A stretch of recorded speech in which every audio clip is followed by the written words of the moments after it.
नमस्कार मित्रों, मैं सुनील भूटानी आप सभी का स्वागत करता हूं संसदीय राजभाषा समिति parliamentary committee of parliament on official language के निरीक्षण प्रश्नावली इंस्पेक्शन क्वेश्चनियर के भाग 4 में। तो मित्रों, यहाँ पृष्ठ संख्या 16 से हम चर्चा प्रारंभ करते हैं। पृष्ठ संख्या 16 आप देखेंगे, इसमें जो पहला बिंदु है ग, उपलब्ध प्रशिक्षण सामग्री की भाषा प्रतिशतता दर्शाएं। The language of the available training material please indicate percentage. मित्रों, जैसा हम जानते हैं कि पृष्ठ संख्या 15 पर जो ट्रेनिंग प्रोग्राम्स के बारे में बात हुई थी और किस माध्यम से हो रहा है इसकी बात हुई थी। अब यहाँ बात आती है प्रशिक्षण सामग्री की। तो उपलब्ध प्रशिक्षण सामग्री की भाषा, यानी जो ट्रेनिंग मटेरियल है उसकी क्या भाषा है, उसके क्या प्रतिशतता है, वो बताना है।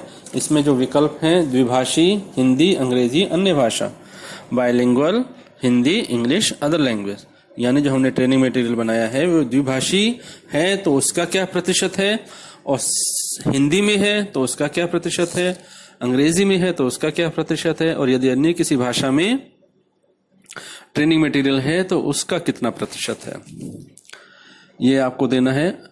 और ये नेक्स्ट पॉइंट है ग का 2, यदि प्रशिक्षण सामग्री द्विभाषी नहीं है तो इसके क्या कारण है।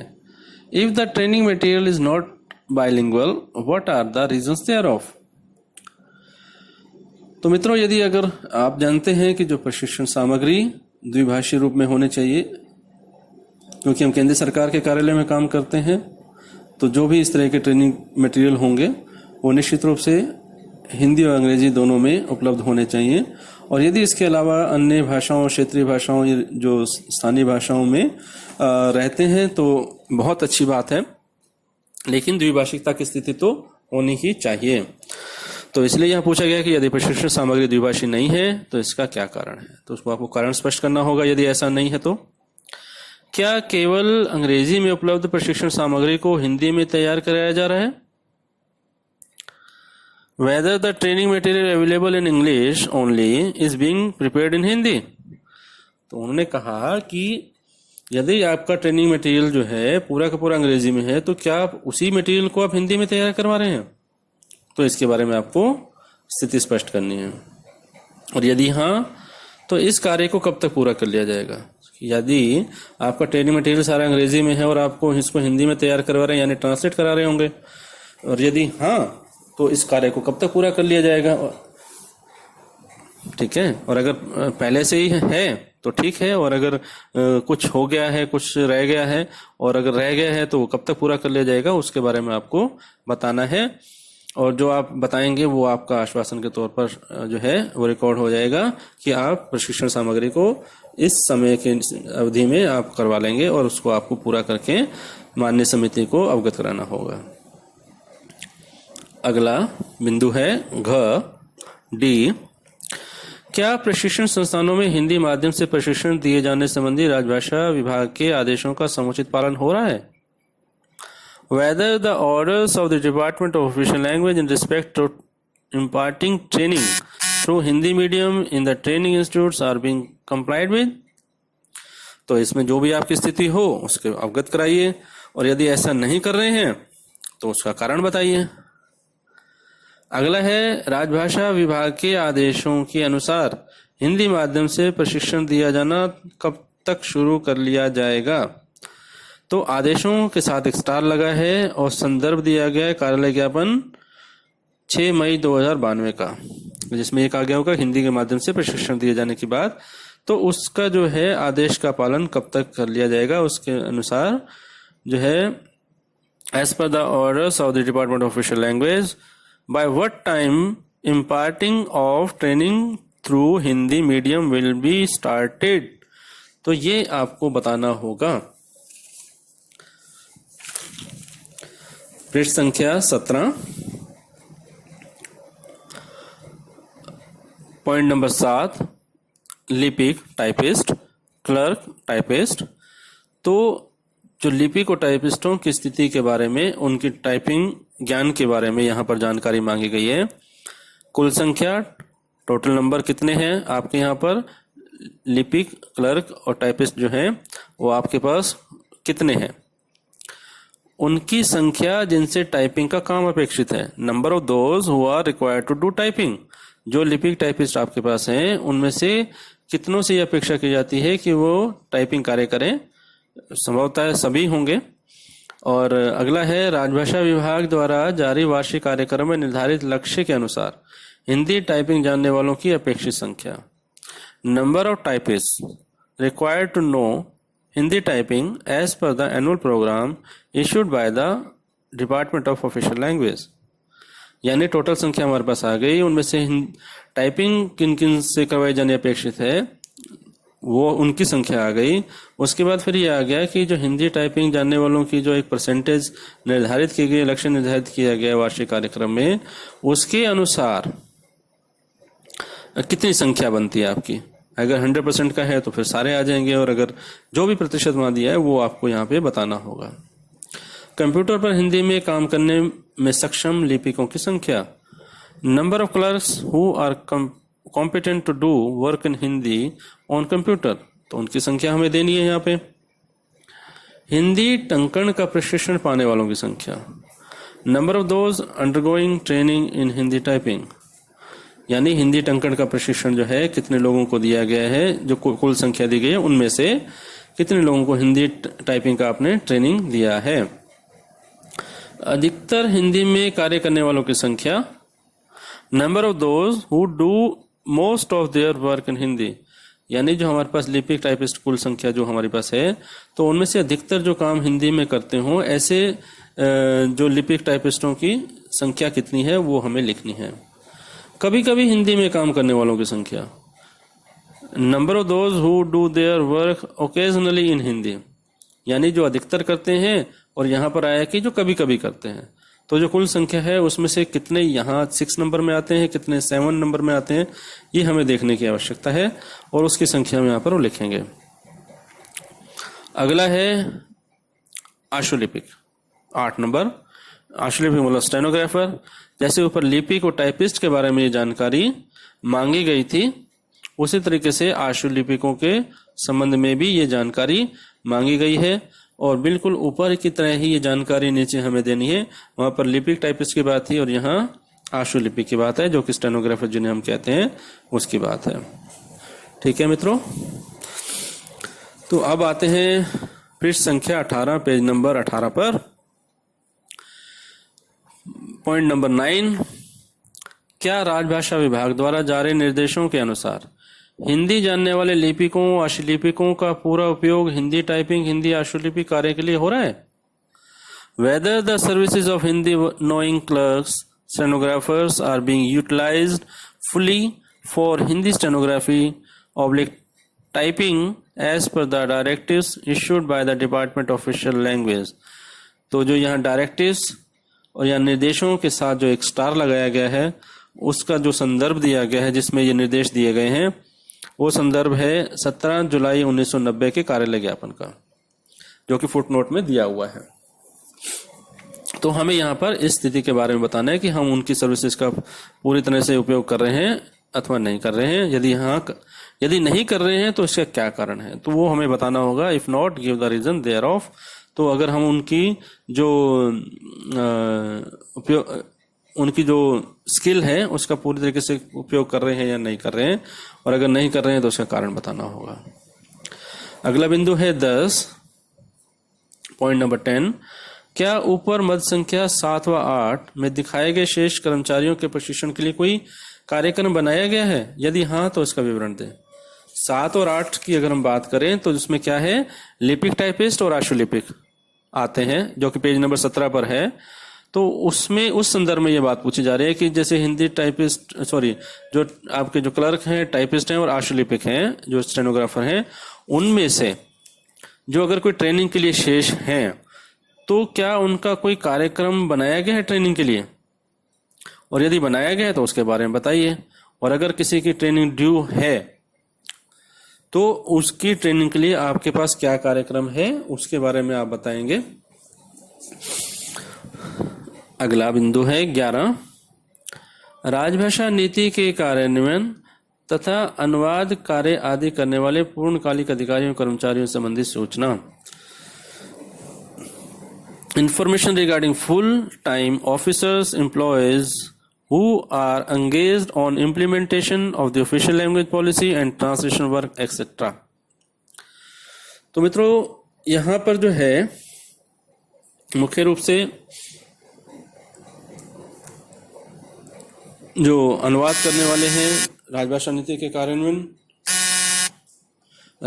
के कार्यान्वयन का जो कार्य करने वाले हैं उनके बारे में जानकारी मांगी गई है। यहाँ पर सामान्य तौर पर तो जो राजभाषा कैडर के जो अधिकारी कर्मचारी होते हैं उनका ब्यौरा यहाँ दिया जाता है। जो भी उनके पदनाम है, कनिष्ठ अनुवादक, वरिष्ठ अनुवादक, सहायक निदेशक राजभाषा या जो भी पदनाम है उनका जिक्र किया जाता है। उनका वेतनमान, उनका जो पे स्केल है वो दिया जाता है। नंबर ऑफ पोस्ट कितनी है, यानी स्वीकृत पद कितने हैं, सैंक्शन पोस्ट कितनी है, वो उसका ब्यौरा दिया जाता है। लेकिन यदि राजभाषा कैडर के अधिकारियों कर्मचारियों के अलावा यदि कोई और व्यक्ति इस कार्य को करता है तो उसका भी यहाँ पर उल्लेख किया जा सकता है, लेकिन सामान्य तौर पर राजभाषा कैडर के अधिकारी कर्मचारियों का ही जिक्र होता है। तो उसमें जो पूछा गया है पहले में का में उपरोक्त संबंधी पूर्णकालिक अधिकारी कर्मचारियों का ब्यौरा, details of full time officers employees regarding above, तो वो मैंने आपको बताया, पदनाम, वेतनमान और उनकी जो संख्या होगी वो दी जाएगी। उपरोक्त में दर्शाए गए रिक्त पदों को भरने में संबंध में की गई कार्रवाई का विवरण, यानी जो सैंक्शन पोस्ट हैं इस कार्य के लिए, इम्प्लीमेंटेशन के लिए और ट्रांसलेशन के लिए, तो यदि कोई रिक्त पोस्ट खाली है तो उसको भरने, यानी जो वैकेंसी है आपके, उसको भरने की कार्रवाई क्या की गई है उसके बारे में बताइए। Details of action taken for filling up the above vacant post, ठीक है, क्योंकि ऊपर पूछा है ना कि स्वीकृत पद कितने हैं, रिक्त पद कितने हैं, यानी सैंक्शन पोस्ट कितनी है, वैकेंट कितनी है। तो अगर वैकेंट में कहीं आता है तो फिर ये इसका हमें जवाब देना होगा कि रिक्त पदों को भरने के संबंध में क्या कार्रवाई की गई है, उसका ब्यौरा देना है। 11 के ग में आपके संगठन कार्यालय में अनुसचिवीय कार्य निष्पादन करने वाले अधिकारियों कर्मचारियों की कुल संख्या, total number of staff discharging ministerial functions in your organisation oblique office.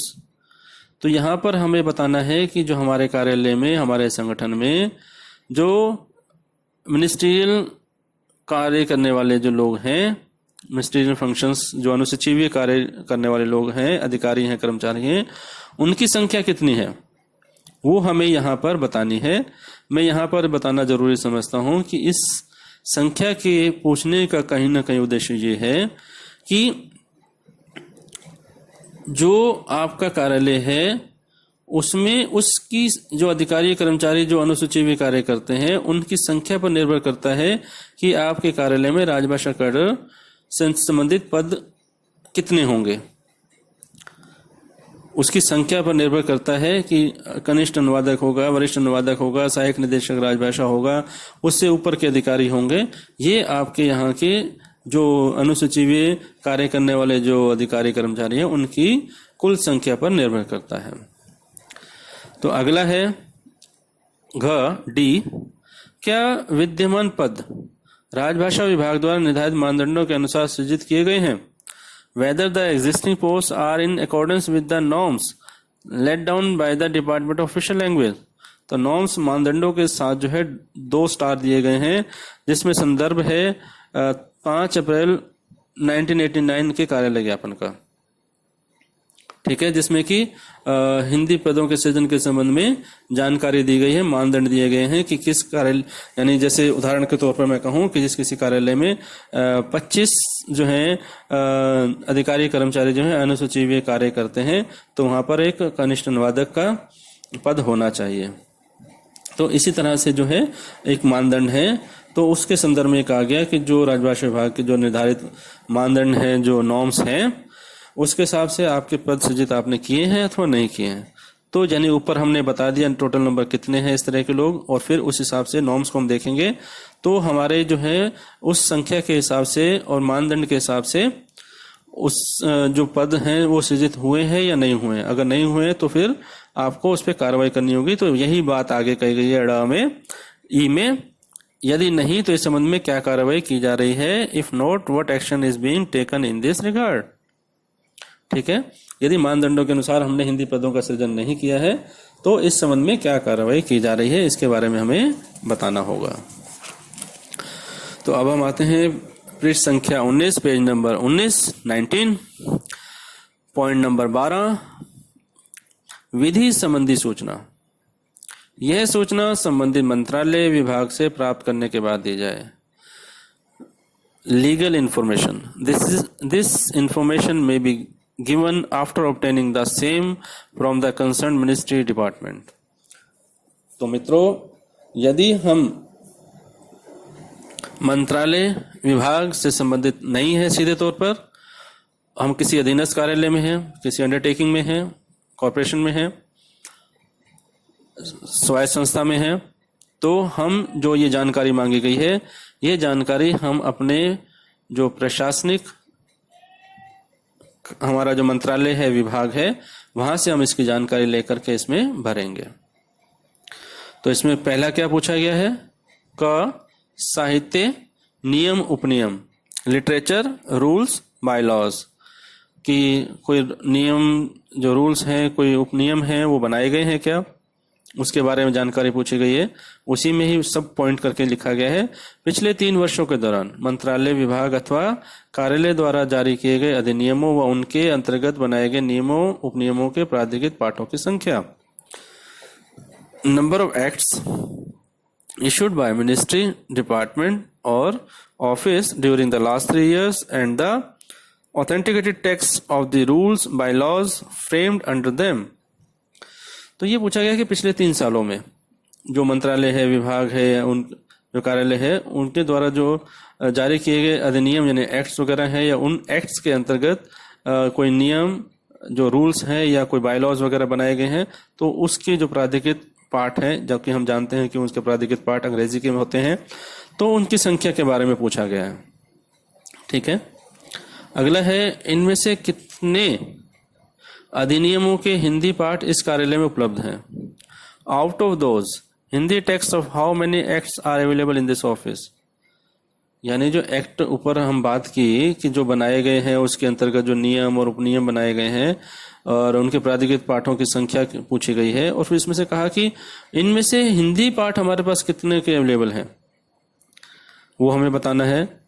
जिनके हिंदी पाठ उपलब्ध नहीं है, उनके हिंदी पाठ कब तक उपलब्ध करवा दिए जाएंगे। यानी अगर हिंदी पाठ नहीं है उपलब्ध हमारे पास, हिंदी वर्जन, इसमें अगर कहें how much time will it take to make available Hindi text of the acts which do not have Hindi text। तो जिन अधिनियमों के हिंदी पाठ हमारे पास नहीं है, वो कब तक उपलब्ध हो जाएंगे, जो कि सामान्य तौर पर जो हिंदी और अंग्रेजी क्योंकि दोनों साथ साथ जारी किए जाते हैं, तो इस तरह की स्थिति में पहले से ही उपलब्ध होते हैं। नंबर 4, क्या राजभाषा विभाग द्वारा जारी किए गए निर्देशों के अनुसार विधि के क्षेत्र में मूल प्रारूपण हिंदी में किया जा रहा है।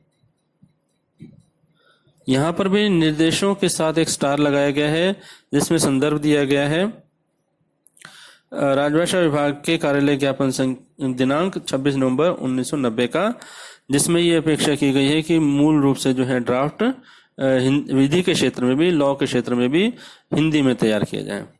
तो इसका अगर अंग्रेजी पार्ट देखें हम, तो as per the directives issued by the department of official language whether original drafting is being done in Hindi in the field of law.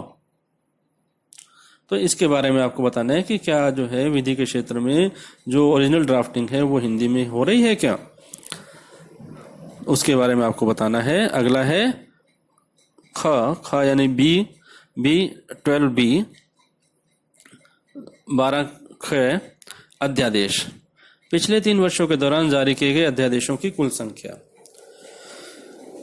Total number of ordinances issued during the last 3 years. तो मित्रों, हम जानते हैं कि अध्यादेश एक आकस्मिक स्थिति और एक महत्वपूर्ण स्थिति में जारी किए जाते हैं, और यदि किसी मंत्रालय विभाग द्वारा इस तरह कोई अध्यादेश जारी किए गए हैं पिछले 3 सालों में, तो उसके बारे में यहाँ जानकारी मांगी गई है।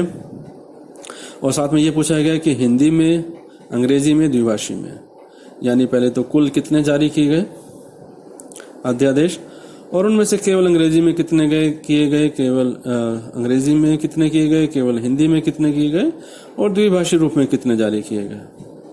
तो सामान्य तौर पर चूंकि अध्यादेश जो है वो द्विभाषी रूप में ही जारी होते हैं, और इसलिए और यदि कुछ अन्य स्थिति हो तो वो हम उसका उल्लेख करेंगे यहाँ पर। लेकिन यहाँ पर महत्वपूर्ण है कि ये जो जानकारियाँ मांगी गई थी, यह हमें अपने जो प्रशासनिक हमारा मंत्रालय है, विभाग है, हम वहाँ से ये जानकारी लेंगे। यदि मंत्रालय स्वयं और विभाग स्वयं का ही निरीक्षण हो रहा है तो वह जानकारी अपने ओर से इसमें उपलब्ध करवाएंगे। अगला है बिंदु नंबर 13, पॉइंट नंबर 13, शब्दकोश, शब्दावली तथा सहायक साहित्य, dictionaries, terminologies and help literature. तो ये क्या होते हैं, इसका संदर्भ जो है 2 स्टार के साथ नीचे दिया गया है। संदर्भ दिया गया है राजभाषा विभाग के कार्यालय ज्ञापन दिनांक 17 जुलाई का। तो मित्रों, इसमें पूछा गया है कि शब्दकोश, dictionaries, English to Hindi and Hindi to English, कुल कितनी है आपके कार्यालय में। और फिर उसका पूछा गया वितरण, अधिकारियों को कितना, अनुभागों को कितना, यानी कुल कितने शब्दकोश हैं, उनमें से अधिकारियों को कितने दिए गए हैं, और सेक्शंस में डिवीजन अनुभागों में कितने दिए गए हैं। ऐसे ही नीचे है तकनीकी शब्दावलियां, वैज्ञानिक तथा तकनीकी शब्दावली आयोग द्वारा स्वयं विभाग द्वारा तैयार की गई शब्दावलियां। Technical glossaries prepared by the commission for scientific and technical terminology and by the department itself, यानी जो वैज्ञानिक तथा तकनीकी शब्दावली आयोग की शब्दावलियां होती हैं जिससे हम परिचित हैं, उन शब्दावलियों की बात हो रही है। और इसके अलावा यदि कोई विभाग, कार्यालय अपनी ओर से कोई शब्दावली तैयार करता है तो उसके बारे में पूछा गया कि ऐसे हैं तो कितने हैं, कुल की संख्या उनकी कितनी है, और अधिकारियों को कितनी उपलब्ध करवाई गई हैं, अनुभागों को कितनी उपलब्ध करवाई गई हैं, इसके बारे में हमें यहाँ पर जानकारी देनी है। अगला है पृष्ठ संख्या 20। ये भी एक महत्वपूर्ण, इसमें बिंदु संख्या 14, पॉइंट नंबर 14, पिछले 3 वर्षों के दौरान पुस्तकों की खरीद पर किया गया व्यय, expenditure incurred on the purchase of books during the last 3 years। तो मित्रों, इसमें हमें पिछले 3 सालों में पुस्तकों की खरीद के संबंध में आंकड़े देने हैं। सबसे पहला है पुस्तकालय के लिए निर्धारित कुल बजट अनुदान, total budget grant year marked for library. तो मित्रों, बहुत से कार्यालयों में पुस्तकालय के लिए बजट निर्धारित होता है, और यदि नहीं किसी कार्यालय में बजट निर्धारित किया गया है तो एक बजट निर्धारित कर लेना चाहिए कि हम 1 वर्ष में पुस्तकालय के लिए कितनी धनराशि की पुस्तकें खरीद करेंगे, जिसमें अंग्रेजी हिंदी दोनों शामिल हो सकती हैं। अभी इस पर ही हम आगे बात करेंगे। तो पहले उन्होंने पूछा कि बजट कितना है आपके, जो लास्ट 3 years का है, पिछले 3 सालों का है, तो तीनों सालों के बजट आपको अमाउंट बताना होगा। ठीक है। फिर है ख में जनरल एवं मानक संदर्भ ग्रंथों पर कुल व्यय, total expenditure incurred on the purchase of journals and standard reference books. तो जो हमारे पास ऊपर बजट था उसमें से हमने कितना खर्च किया जर्नल और मानक संदर्भ ग्रंथों पर, उसमें 3 वर्षों में जो भी हमारे पास आंकड़े हैं उसको हम भर देंगे और कुल राशि बता देंगे। पिछले 3 सालों में हमने कुल इतनी राशि का जो है जर्नल और मानक ग्रंथ वगैरह खरीदे हैं। अन्य पुस्तकों की खरीद पर कुल व्यय, total expenditure incurred on the purchase of other books. Other books जो है वो सामान्य जो भी कुछ पुस्तकें हैं उस पर 3 वर्षों में जो भी कुछ खर्च किया गया है उसकी राशि हम वर्षवार जो है ईयर वाइज दे देंगे और टोटल उसका लिख देंगे। अगला है घ, हिंदी पुस्तकों की खरीद पर की गई राशि, व्यय की गई राशि, expenditure incurred on the purchase of Hindi books. अब ये एक महत्वपूर्ण बिंदु है कि यहाँ पर जो भी हिंदी पुस्तकों पर राशि खर्च की गई है पुस्तकों की खरीद पर, वो राशि पिछले 3 सालों की हम ईयर वाइज लिखेंगे और टोटल अमाउंट लिख देंगे। जैसा कि हम सभी जानते हैं कि हिंदी पुस्तकों की खरीद जो है 50% राशि जो है हिंदी पुस्तकों की खरीद पर होनी चाहिए। यानी कि बजट हमारा मान लीजिए कि 1 लाख रुपए उदाहरण के तौर पर लाइब्रेरी के लिए, तो उसमें से 50,000 रुपये की पुस्तकें केवल हिंदी में खरीदी जानी चाहिए। इसमें ये मानक संदर्भ ग्रंथ और जर्नल वगैरह शामिल नहीं होंगे, सिर्फ पुस्तकों की बात है यहाँ पे। तो 50% जो है खर्च हमारा हिंदी पुस्तकों की खरीद पर होना चाहिए। अगला बिंदु है ड़, ई, पुस्तकों पर किए गए कुल व्यय में से जनरल और मानक ग्रंथों पर हुए व्यय को घटाने के बाद हिंदी पुस्तकों की खरीद पर किए गए व्यय का प्रतिशत। Percentage of expenditure on purchase of Hindi books after subtracting expenditure on purchase of journals and standard references from total expenditure on purchase of books। यानी वो कह रहा है कि जैसे मान लीजिए हमने 1 लाख रुपए की किताबें खरीदी, तो उसमें से जो जनरल और स्टैंडर्ड रेफरेंस वगैरह है, बुक्स वगैरह हैं, उनको निकालने के बाद जो राशि बची उसमें से जो हिंदी पुस्तकों की खरीद पर खर्च हुई उसका प्रतिशत क्या है वो हमें बताना है 3 सालों का ईयर वाइज, और लास्ट में टोटल जो आएगा वो इन एवरेज आएगा कि वो 3 सालों की एवरेज आपकी क्या आई। ठीक है। अगला है च, क्या हिंदी पुस्तकों की खरीद के संबंध में राजभाषा विभाग द्वारा जारी किए गए आदेशों का समुचित पालन किया जा रहा है। Whether the orders issued by the Department of Official Language with regard to the purchase of Hindi books are being complied with properly।